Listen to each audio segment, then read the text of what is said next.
எல்லாருக்கும் வணக்கம். நம்ம இன்னைக்கு திருவாசகத்தை பத்தி தான் பார்க்க போறோம். தில்லையில ஒரு ஆனி மாதம் ஆயில்யம் அன்னைக்கு சிவபெருமான் அந்தனர் வடிவத்துல மாணிக்க வாசகர் தங்கி இருந்த மடத்துக்கு போறாருங்க. அங்க மாணிக்க வாசகர் கிட்ட நீங்க எழுதிய திருவாசகத்தை நீங்க ஒரு முறை சொன்னா அப்படியே ஓலைச்சுவடிகள்ல எழுதிக்கிறேன்னு சொல்ல மாணிக்க வாசகர் 51 பதிகங்கள் கொண்ட திருவாசகத்தோட 658 பாடல்களையும் சொல்ல சொல்ல பெருமான் எழுதிக்கிறாரு.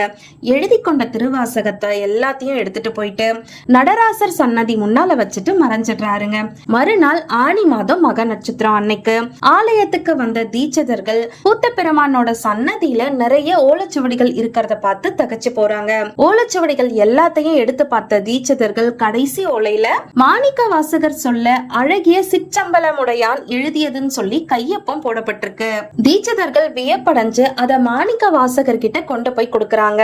அத வாங்கி பார்த்த அவரு ஒவ்வொரு வாசகத்தையும் படிச்சுட்டு கடைசியில எம்பெருமானோட அந்த கையெழுத்தையும் பார்த்துட்டு மனமுருகி கண்ணீர் சிந்துறாரு.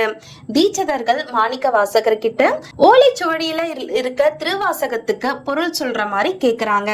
அதுக்கு மாணிக்க வாசகரோ நடன கோலத்துல இருக்க நடராஜரை காமிச்சு இந்த பாடல்கள் எல்லாத்துக்குமே இவர்தான் பொருள்னு சொல்றாரு.